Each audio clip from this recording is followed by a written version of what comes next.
One of the things that Jesus said about himself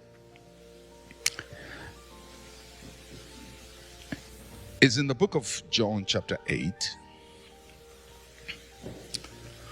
and verse 56 to 58.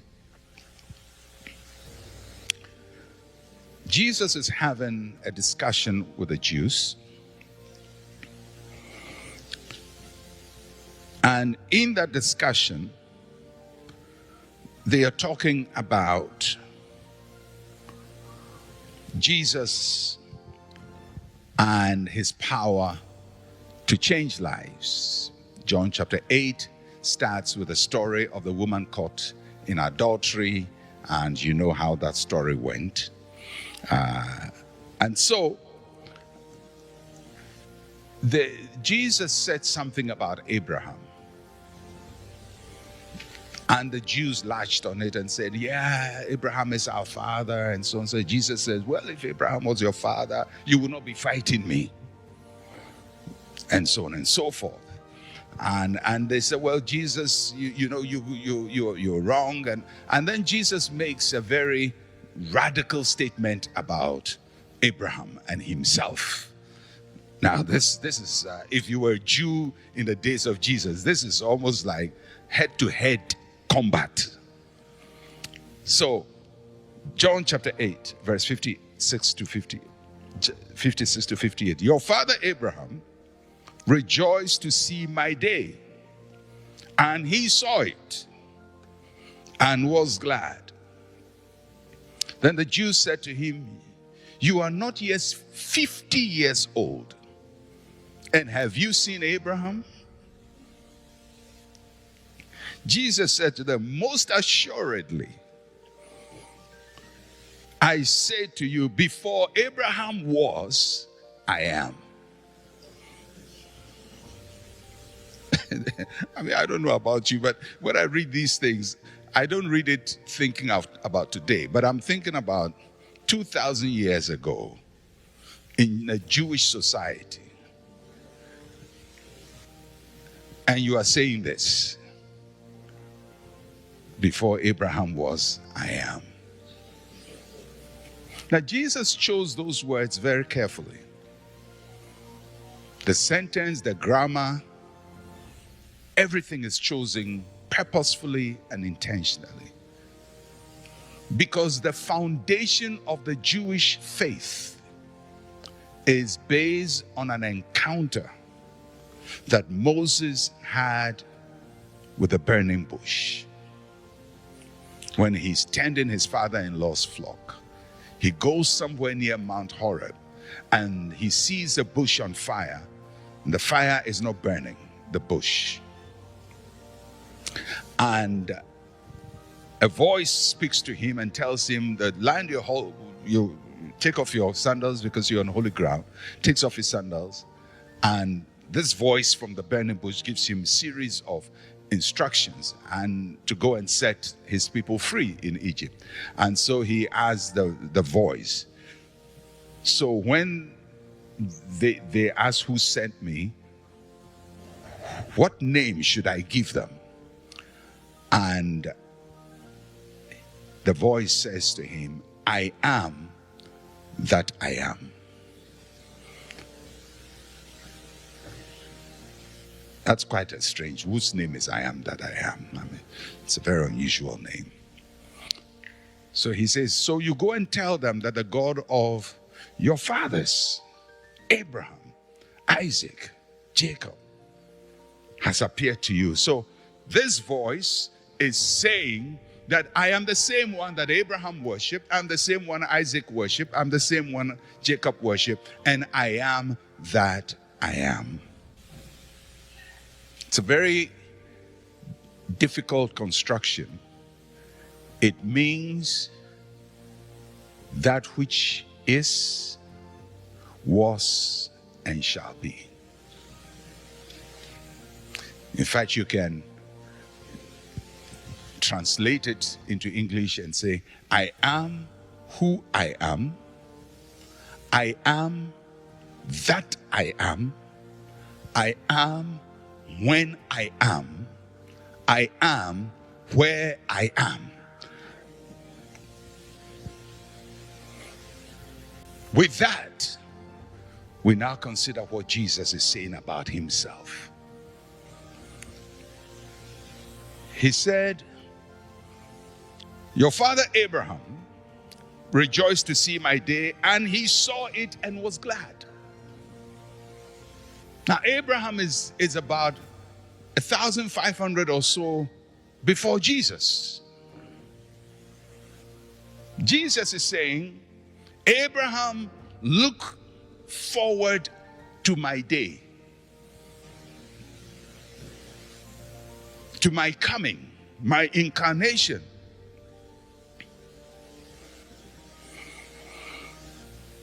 And then Jesus said, not only did Abraham anticipate, look forward to my coming, Abraham actually saw it.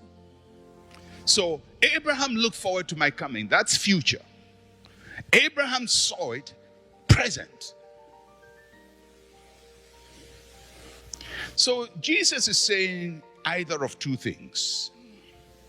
He's either saying that Abraham lived in his days. That means that, in a sense, Abraham is still alive at the time of Jesus. That's one implication. Because if he says Abraham saw it, then it means that we thought Abraham died, but the guy hasn't died. He's still around. And Abraham is hanging around somewhere in Jerusalem and probably is in the crowd and sees the day. So that's one implication. Or, I was there in the days of Abraham. So definitely either Abraham is there now or I was there then. Because if Abraham saw it, there has to be a meeting point between me and Abraham. And that meeting point has to be based on somebody. It's either based on Abraham living long enough to be in my day, or me existing long enough that Abraham saw me. I guess Abraham didn't live that long enough to be in the days of Jesus. So Jesus is now telling the Jews that. And you see the question they asked him, they said, you're not even 50 years.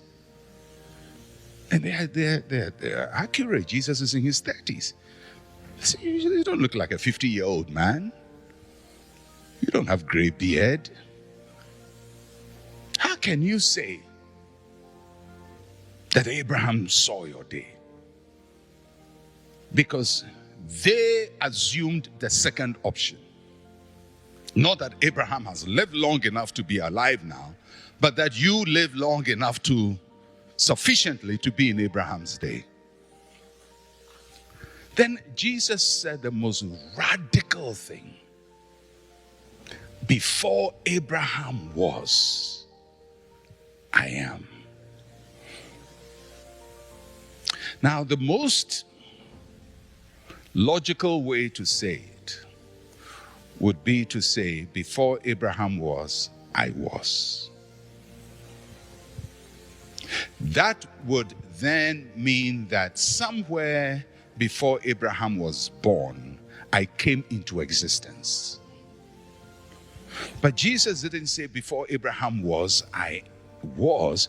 He says before Abraham was, he picks the statement of Yahweh and says before Abraham was, I am. In other words, not only did I pre-exist Abraham, but I pre-existed time itself.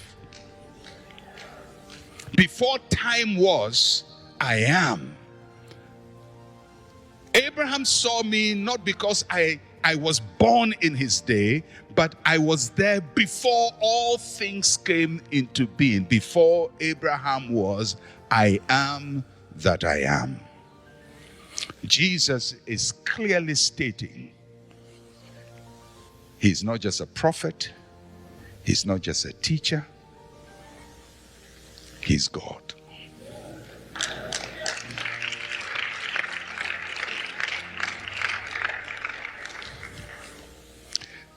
Now that you may clap at it now, but after this, they wanted to kill him.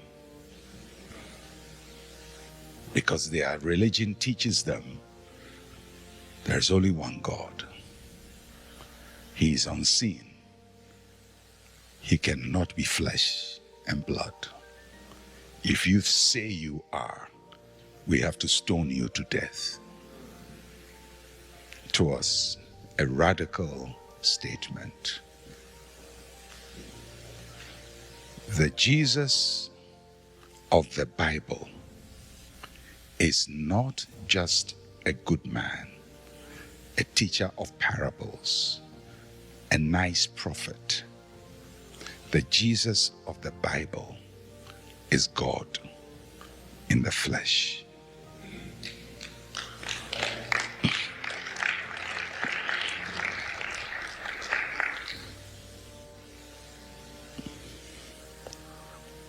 Jesus is saying, Abraham was born, but I am uncreated. Abraham lived and grew, but I am infinite. Abraham had a beginning and an end. I am eternal.